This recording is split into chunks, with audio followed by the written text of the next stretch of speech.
All right, so today in my class we had another question, and it was about the composition of functions. And remember, when you are composing functions, what you're doing is you're putting one value into the first function, and then you are going to take that answer and put it into the second function to get your final answer. Now, this would be g composed with f of x, because we're putting the function into the value into the very first function is f.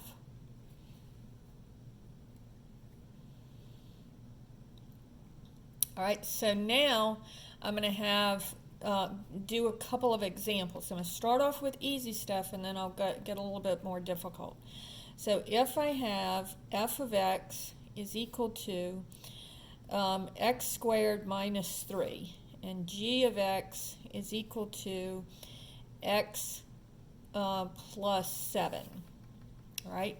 Now, first of all, if I say f composed with g of 2, so what does that tell me to do? This means f composed with g of 2. So the first thing that you work is what's in the innermost parentheses. So I'm taking the 2 and I'm putting it into the g function. Now let's see what happens when I take the 2 and put it into the g function.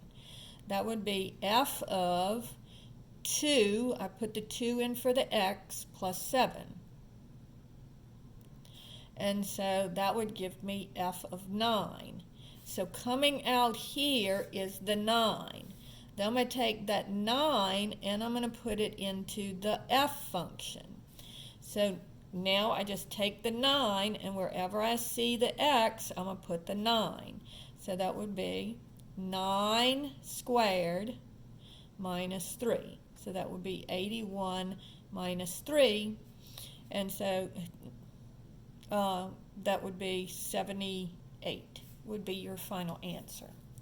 Now, let's look at the same two functions, and instead of doing f composed with g of 2, now let's make it a little bit harder and do f composed with g of x. So this would be f of g of x. So now, what I'm going to do is I'm going to take the x and I'm going to plug it into the g function. Now when I do that, notice, what do I get out? I just get out x plus 7. Okay, so all I did was, in other words, I'm not changing anything. So this is going to be f of x plus 7. Because what is g of x equal to? Well, g of x is equal to x plus 7. So here we have x plus 7, here we have x plus 7. So I'm just substituting for g of x what g of x is equal to. So now I'm going to take this value and I'm going to plug it in for x. So again, if you just put parentheses around the x on the original function, what you'll have is you'll have the parentheses, and whatever's in these parentheses is what goes in these parentheses here. So this would be x plus 7 squared minus 3. And that, you can just leave the answer like that. Now what if I do g composed with f of x? Well, here this means g of f of x. So you just put the one that's closest goes in the parentheses. And so this says, first I'm going to take x and put it into the f function. And what do I get out if I do that? Just what is f of x equal to? X squared minus 3.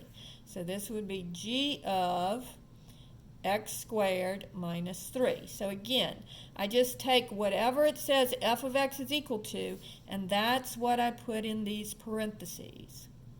And then finally, I want to do g of that function. So I'm going to take this and plug it into the g function. So doing that, that gives me in parentheses, again, if you put the parentheses around the x, it might help. And so this would be, in parentheses, instead of writing x, I'm going to write what's in the parentheses. X squared minus 3 plus 7. And again, you can just stop there. I'll give you full credit for that. But this one's fairly easy to simplify because you can just drop the parentheses because there's nothing to distribute. And so this would be x squared plus 4. All right? So now let's look at a different problem. And notice that this is a parabola and this is a line. So sometimes they do ask about the domain. And remember, the domain is usually going to be all real numbers.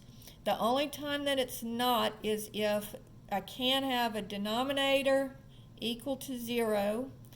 And anytime I have a square root, it has to be greater than or equal to 0. It has to be a positive number or 0.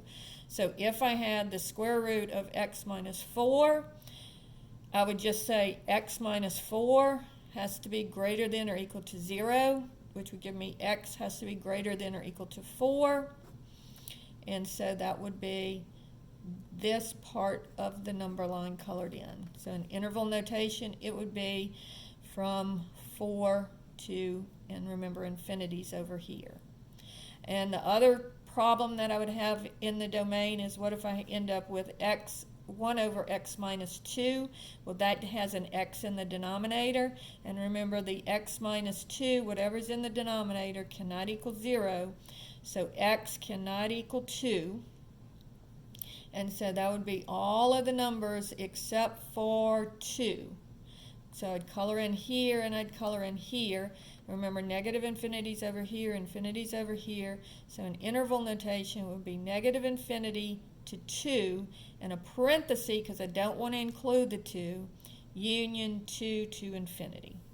And so that's how you would work the problems about the domain. Other than that, if it's x squared, x cubed, or any of those, it will be all real numbers. The only thing that you have to worry about right now is this square root and this denominator.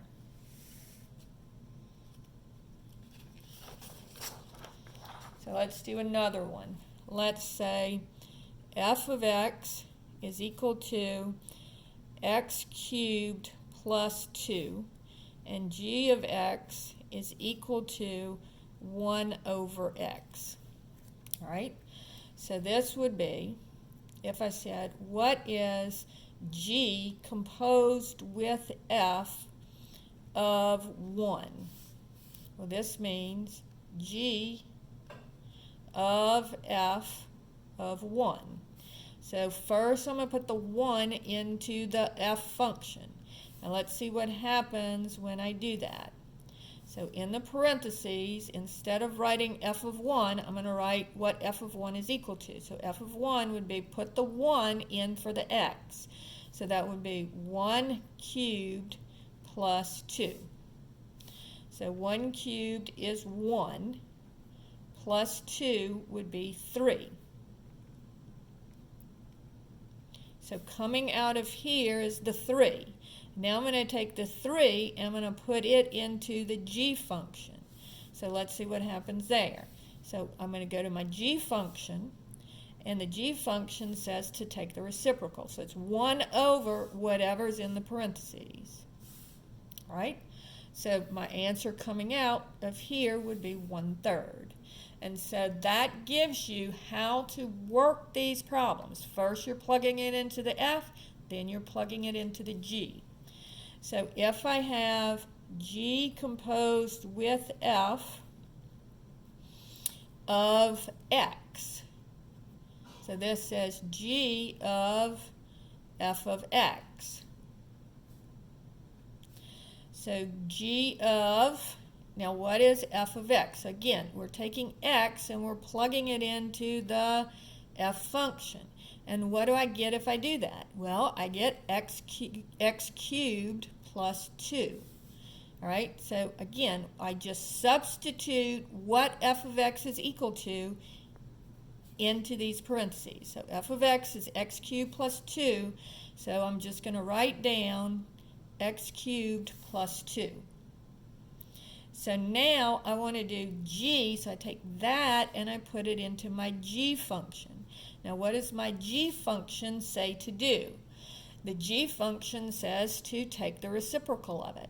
So just like when I plugged in the 3, I did 1 over 3. So if I plug in x cubed plus 2, and again, if you want to put parentheses, you can, it's 1 over whatever's in the parentheses, x cubed plus 2.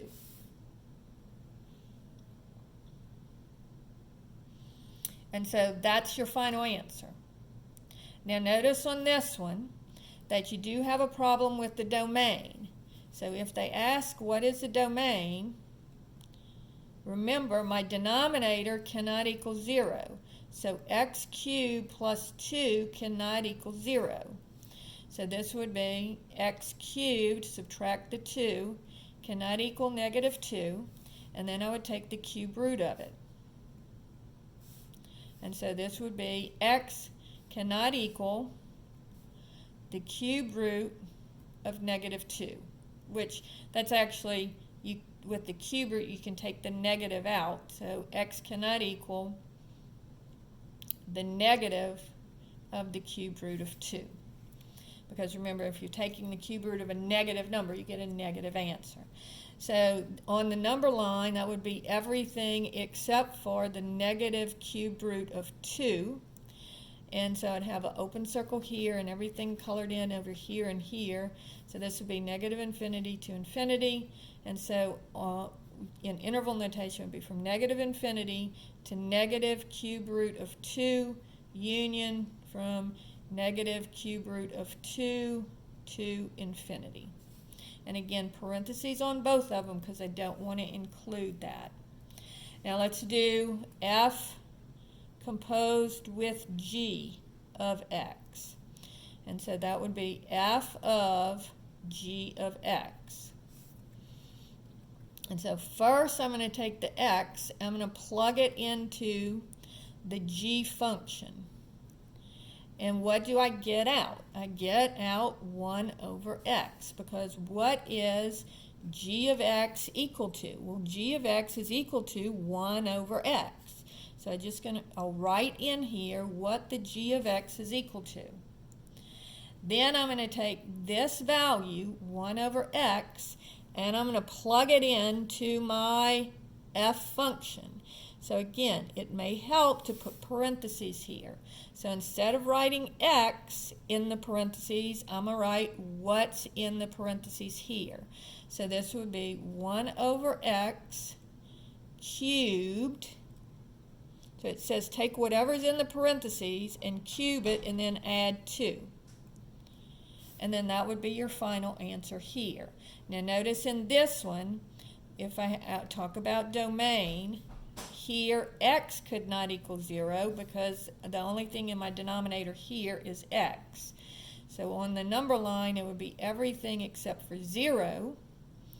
And I'd have all this colored in and all this colored in, negative infinity over here and infinity over here. So it would be from negative infinity to 0, union from 0 to infinity. All right, so that's an example of where we would have a problem with the domain. All right, I'm going to do one more and then we'll call it a day. Let's say that f of x is equal to the square root of x, and g of x equals x plus 3. All right, so on this one, if I do f composed with g of 1, this would be f of g of 1. So first I'm going to put the 1 into my g function. And let's see what I get out. So that would say put the 1 into my g function instead of the x. So that would be 1 plus 3. So that would be 4. So then I'm going to take the 4 and put it into my f function. And so that's it. What does the f function say to do? Take the square root. So that would be the square root of 4 would be 2. And so my final answer coming out of my f function would be 2. All right? So now let's do f composed with g of x. So again, f of g of x would be, first you're taking the x and putting it into the g function, and what do you get out? Well, x plus 3. Because what does the g function say to do? Take the number and add 3 to it, just like I took the 1 and I added 3 to it. So this would just be x plus 3. So you just rewrite whatever the g function is down here. And so now what does the f function say? So I'm going to take this and plug it into the f function. And so what does the f function say to do? It says to take the square root of it. So this would be the square root of, and again, if you put this in parentheses, just whatever's in the parentheses, that's what goes under the square root, x plus 3. Okay?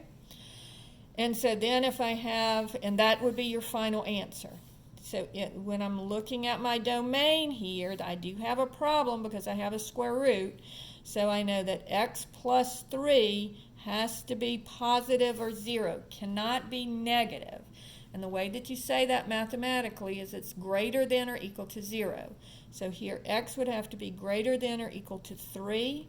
So on my number line, here would be the 3. And I would want to include the 3 because of the equal to sign and all the greater than numbers colored in. So this would be 3 to infinity. Now, if I do g composed with f of x, well, that would be g of f of x. So first I'm going to start in my innermost parenthesis, and I'm going to plug the x into my f function. And what does the f function say? Take the square root of whatever that is. So I just plug in f of x is equal to the square root of x. So I'm going to plug in square root of x. Now I'm going to take that answer and I'm going to plug it into the g function. Now what does the g function say to do? It says to take whatever that is and add 3 to it. So what is this? It's the square root of x. And I'm going to add 3 to it. And then that would be your final answer. And again, you don't really need these parentheses, but if you have them, it's not going to count it wrong. All right, so then looking at my domain on this one, I know that whatever's under the square root has to be greater than or equal to 0. So that would just be all of the numbers that are greater than or equal to 0. And so that would be from 0 to infinity. So that finishes up this video.